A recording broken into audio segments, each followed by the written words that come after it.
beyond our galaxy.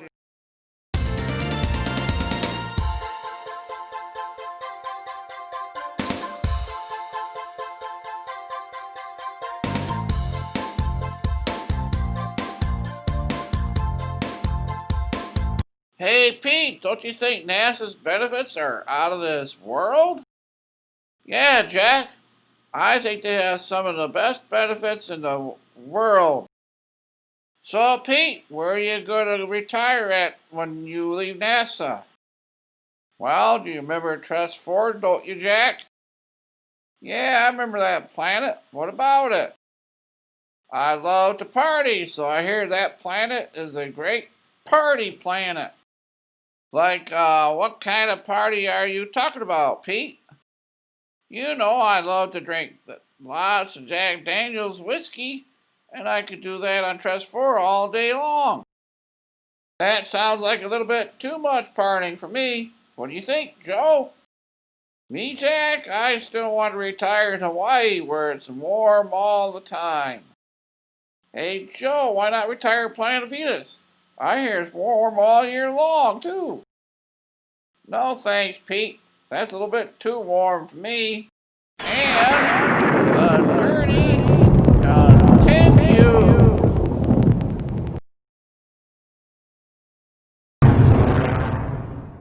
On today's Galaxy Show, we're going to be talking about ancient astronomy and astronomers. If we can learn what the ancient astronomers knew back in their time, we can understand how modern astronomers accomplished what we have accomplished in our time. The ancient astronomers knew quite a bit about space without the use of telescopes or binoculars.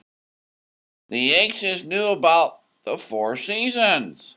These people knew when to plant the seeds into the ground, when to grow their food, and when to harvest it. And there were many other things that the ancients knew about as well, such as these ancients knew that there were at least 5 planets that could be found in the night sky. They knew about Mercury, Venus, Mars, Jupiter, and Saturn were not the stars that would orbit the night sky like everything else did. These ancients knew these things without the aid of a high-powered telescopes we have today. The ancient peoples knew that the sun always rose in the east direction and set in the west direction. They knew this would happen every day, all year long. The ancient people also knew about the phases of the Earth's moon and how it affected Earth. They knew about the 4 seasons of Earth as it orbited around the sun. They knew when to plant the seeds, grow the food, and when the harvest came, and when winter came, they waited for spring, summer, fall, winter, spring. The ancients knew about the 5 planets in our solar system.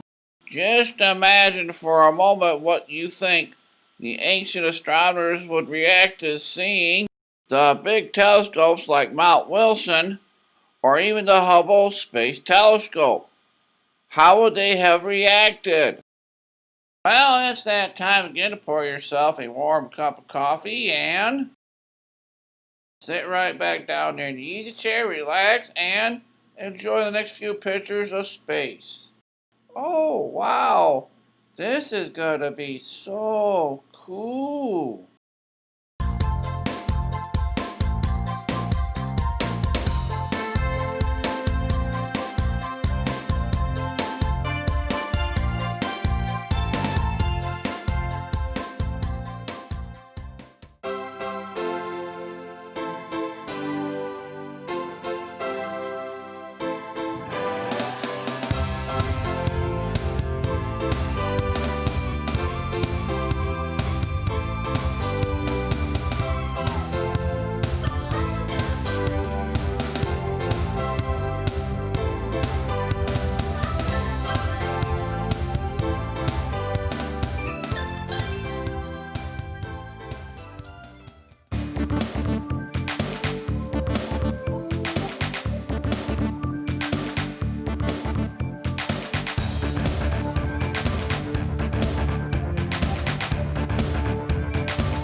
There have been many ancient civilizations as well who explored the heavens for various reasons.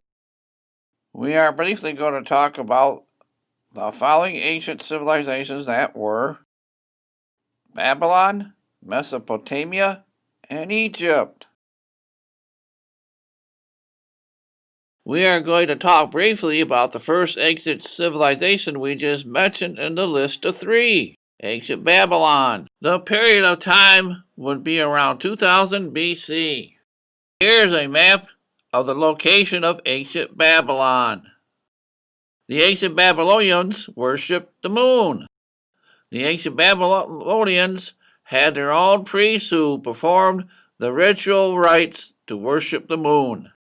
They even had their own temples built to worship the Earth's moon as well. The ancient Babylonians believed the Earth's moon had the power to heal diseases and extend longer life. Here's a picture of an ancient Babylonian ziggurat temple looked like. The ancient Babylonians used simple arithmetic to be able to calculate the gas giant planet's trajectory. This simple method used was called the trapezoid procedure. The next ancient civilization we are going to briefly talk about is ancient Mesopotamia. Ancient Mesopotamia was located between these 2 rivers seen here on this map in this picture, the Tigris and Euphrates rivers. This is known as the land between the 2 rivers. Here's a picture of what the Mesopotamian life and culture may have looked like around 1000 BC. The ancient Mesopotamian astronomers would use the following things while studying astronomy: logic, mathematics, science. Oh, nuts! Why did I leave my writing tablet at home on such a nice night like tonight to study the stars? We are looking at the time frame about 1000 BC. The Mesopotamians worshipped the stars in the night sky. These people were known as polytheistic worshippers. These 7 planetary deities in the night sky were Ea, Enlil, Enki, Nidhursag, Ananurta, Nana, Utu, and Nana. The Mesopotamians also believed that the stars has influenced their daily lives. We are now going to briefly look at the 3rd ancient civilization who studied astronomy as well. Those were the Egyptians. We are looking at the time frame about 2170 BC to 2144 BC. The ancient Egyptians were big on building many pyramids to place their pharaohs inside it when they died. Here's a map location of Egypt found in the northeast corner of the continent of Africa. The Sphinx Pyramid is located to the north side of Egypt in the lower Egypt as seen here in this picture. These pyramids were built to be a sacred burial place for the Egyptian pharaohs. The ancient Egyptians had a hierarchy of people classifications as seen here in this picture. Slaves were the lowest of the caste system while the pharaoh was the highest. Therefore, the slaves were used to help build the great pyramids for the pharaoh of Egypt. The ancient Egyptians believed and worshipped the sun god called Ra. Here the sun can be seen setting over the Nile River that flows by Egypt. They believed that the sun gave them life and had power over them as well. Here's the meaning of the Egyptian god called Ra. Ra was a sun god. The sun god was worshipped in ancient Egypt. Here's that great pyramid called Sphinx, located in the lower part of Egypt. The face of the pharaoh faces the sun. The sun has power to give the pharaoh life again after death. The pharaoh is mummified and his coffin acts as a spaceship to transport his body to what was then the North Star called Thuron. Well, it's that time again to pour yourself another warm cup of coffee and sit right back down in your easy chair, relax, and enjoy the next few pictures of space. Ah, this is the life of Riley.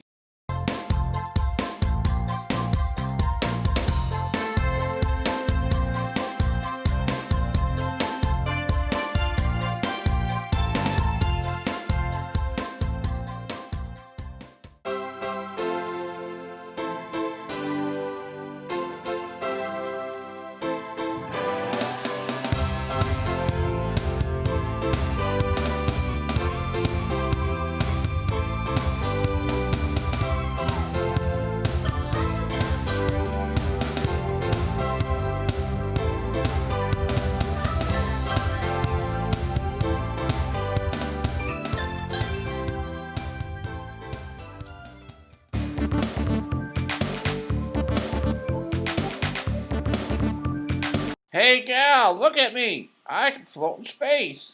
Eat your heart out. Indeed, ancient civilizations were stooped deeply into the mythological aspects of astronomy. No wonder with their faith and superstitious about the heavens had power over them. We are now going to briefly talk about some of the ancient astronomical tools the ancients had used. Our first ancient astronomical tool is called the Volvali. This was invented around 1302 BC. A Middle Age astronomical tool is like a wheel chart that was used for astronomical calculation and was able to determine when the phase of the sun and moon would happen.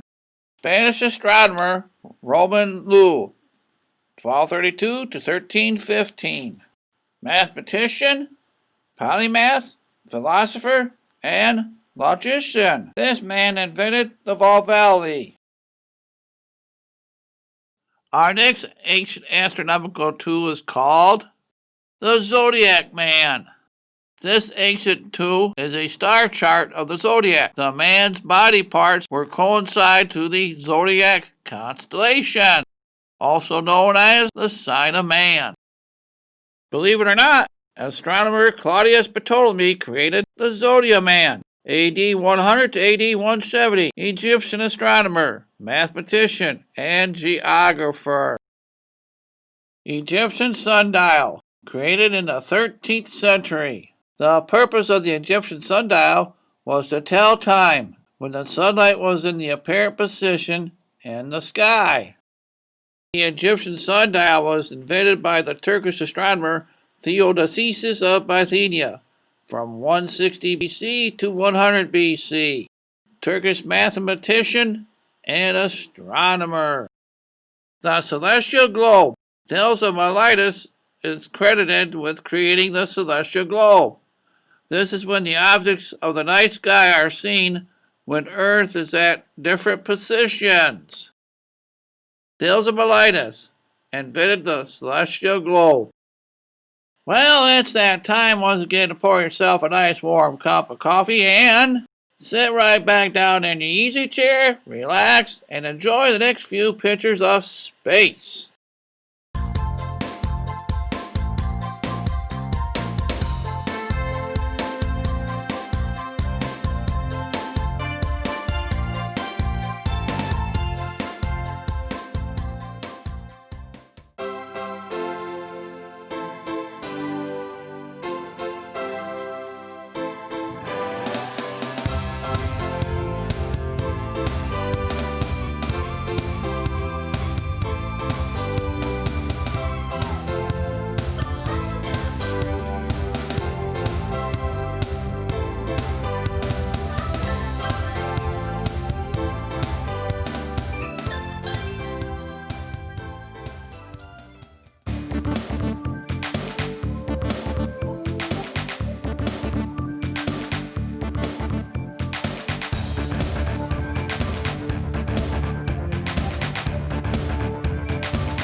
We now will take a brief look at some of these ancient astronomers of the past. And we will take a look at about 4 of these famous ancient astronomers, beginning with Aristotle, Greek astronomer, 384 BC to 322 BC. Aristotle was a Greek philosopher.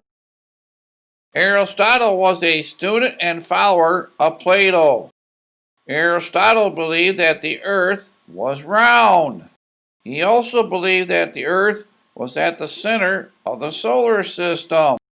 Aristotle believed that what was called the geocentric model of the solar system that was back in 4 BC was correct. Our second ancient astronomer is Claudius Ptolemy, AD 100 to AD 170. He is given a Roman first name, Greek astronomer. Ptolemy was born a Greek but lived in Alexandria, Egypt, when the province was under the Roman control. Fields of study: astronomy, mathematician, geographer, astrology. Ptolemy develops the more advanced geocentric model of the solar system while living in Alexandria, Egypt in the 2nd century AD. Our fourth ancient astronomer is Aristarchus of Samos, 310 BC to 230 BC, Greek astronomer. Aristarchus of Samos was an astronomer and mathematician. Aristarchus is the first person to state that the sun, not the earth, was the center of the solar system. Our fourth and last ancient astronomer is Eratosthenes, 276 BC to 194 BC, lived in Alexandria, Egypt.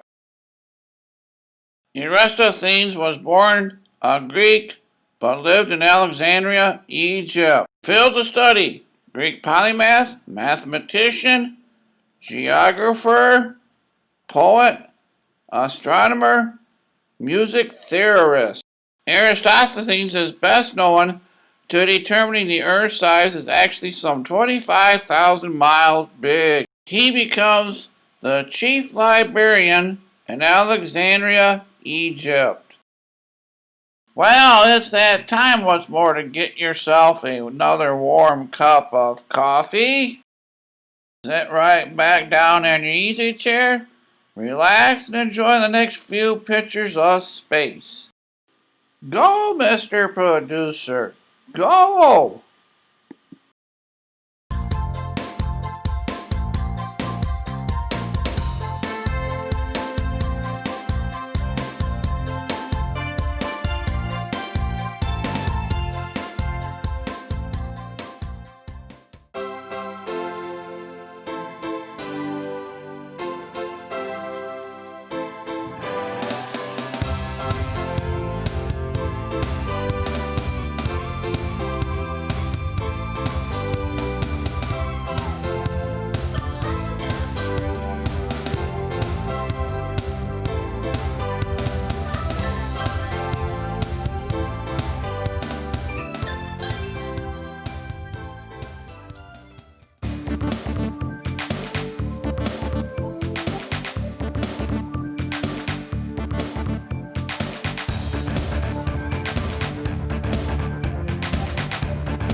Well, that is all for today's show.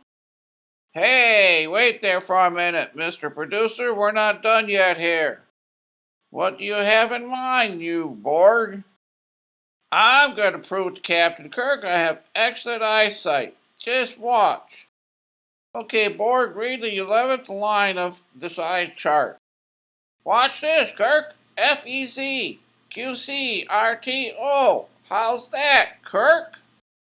Whoa, what do you think about that, Mr. Spock? Fascinating, Captain.